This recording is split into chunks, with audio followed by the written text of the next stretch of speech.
নমস্কার, আপনারা শুনছেন উত্তরের কণ্ঠ। উত্তরের কণ্ঠ থেকে আমি শ্রী প্রভাত বসাক, তুফানগঞ্জ, কোচবিহার। বিজেপি নেতা শ্রী দিলীপ ঘোষ ৬১ বছর বয়সে বিয়ে করতে চলেছেন। এই নিয়ে বিভিন্ন মিডিয়ায় ব্যঙ্গ বিদ্রূপ করা হচ্ছে। মাননীয় দিলীপ ঘোষ কি কোনো পণ করেছিলেন যে তিনি বিয়ে করবেন না? এমন তো শোনা যায়নি। মাননীয় দিলীপ ঘোষ মেদিনীপুরের এক অখ্যাত গ্রাম থেকে উঠে এসে পশ্চিমবাংলার রাজনৈতিক জগতে স্থান করে নিয়েছিলেন। মায়ের আদেশে তাকে বিয়ের পিঁড়িতে বসতে হচ্ছে।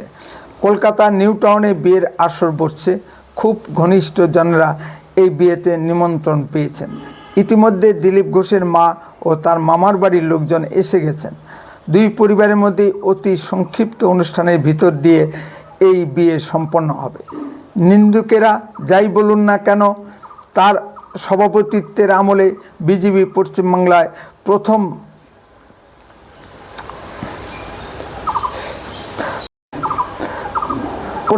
প্রথম বিজেপি ৩ জন এমএলএ নির্বাচিত হয়।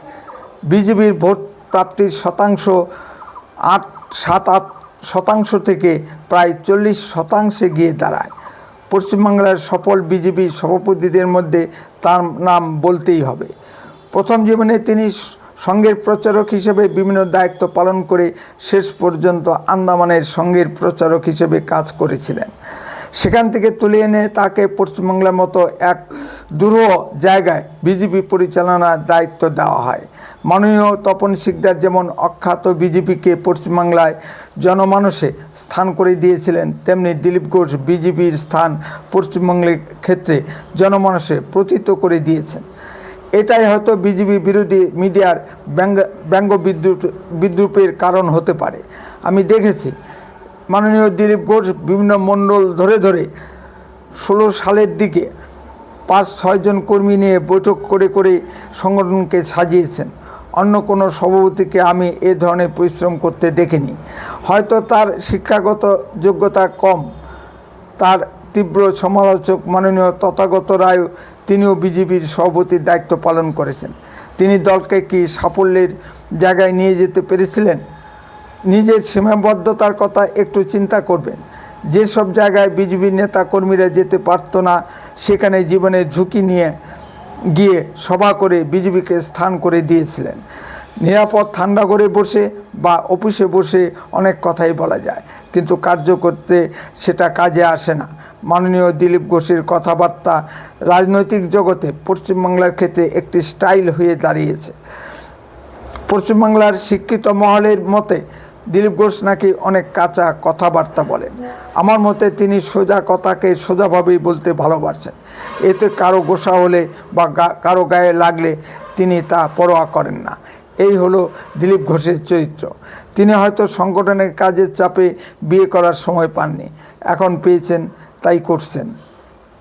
এতে বিতর্কের কী আছে? মাননীয় দিলীপ ঘোষ কি ভারতীয় সমাজে নতুন কিছু সৃষ্টি করেছেন? এ ধরনের নজির কি নেই? কংগ্রেসের নেতা প্রিয়জন দাস মুন্সি 56 বছর বয়সে বিয়ে করেছেন 26 বছর বয়সী দীপা দাস মুন্সিকে। তাদের ঘরে একটি সন্তানও আছে। পাশের দেশ বাংলাদেশের রেলমন্ত্রী 67 বছর বয়সে বিয়ে করেছেন 20 বছরের তরুণীকে। তাদের ঘরেও 3-4টি বাচ্চা হয়েছে। সুতরাং মাননীয় দিলীপ ঘোষ নতুন কিছু করেছেন এমন নয়। ভারতীয় সমাজ ব্যবস্থায় বিশ্বাস করা হয় যার যখন বিয়ের ফুল ফুটবে সে তখন বিয়ে করবে। সুতরাং দিলীপ ঘোষের বিয়ের ফুল ফুটেছে, তাই তিনি বিয়ে করছেন। বিতর্কের কি আছে? শোনা যাচ্ছে পাত্রী রিঙ্কু মজুমদার, বয়স 51 বছর। ঠিকই আছে বয়সের ব্যবধান। পাত্রী এখন একজন ডিভোর্সি মহিলা। পাত্রীর নাকি 22 বছরের একটি ছেলেও আছে। বিদ্যাসাগর মহাশয় সমাজে বিধবা বিবাহ চালু করেছেন, এটা আমরা সকলেই জানি। এখন সমাজে ডিভোর্সি মহিলার বিয়ে হচ্ছে, এতে আপত্তির কী আছে? তিনি তথ্য প্রযুক্তি ক্ষেত্রে কর্মরত এবং বিজেপির মহিলা মোর্চার একজন নেত্রীও বটে।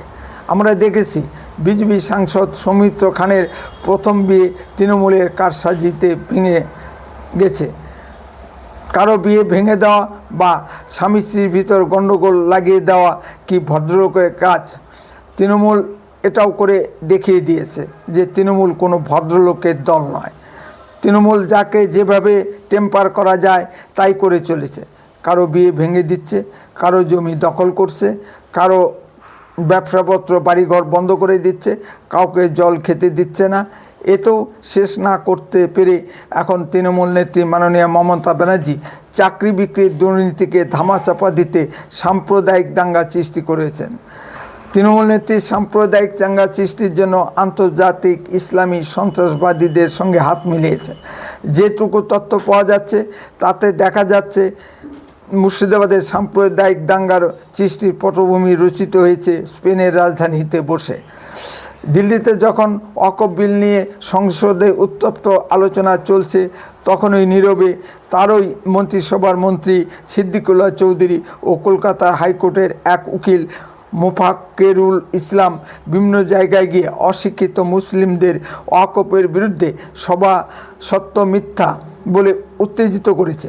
যে সে যাই হোক, দিলীপ ঘোষ বিয়ে করতে যাচ্ছেন এটাই অনেক বিরোধী নেতা নেত্রীদের ও বিজেপি বিরোধী মিডিয়ার গাত্রদাহের কারণ হয়ে দাঁড়িয়েছে। তাদের যুক্তি, পশ্চিমবঙ্গের এই সংকট মরশুমে দিলীপ ঘোষ কেন বিয়ে করছেন।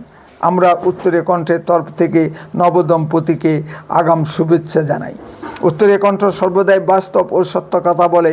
আরও এই ধরনের ভিডিও পেতে দয়া করে এক্ষুনি চ্যানেলটিকে সাবস্ক্রাইব করুন। আপনার মূল্যবান মতামত কমেন্টে লিখুন। যদি ভিডিওটি ভালো লেগে থাকে তাহলে অন্ততপক্ষে 10 জনের মধ্যে ভিডিওটি শেয়ার করুন। উত্তরে কণ্ঠ দেশের কথা বলে, দশের কথা বলে। আপনারা চোখ রাখুন উত্তরে কণ্ঠের পর্দায়। আপনার অঞ্চলে ঘটা কোনো ঘটনার ভিডিও এই হোয়াটসঅ্যাপ নাম্বারে পাঠান। গুরুত্ব বুঝে আমরা তা প্রচার করব। বন্দে মাতরম, ভারত মাতা কি জয়।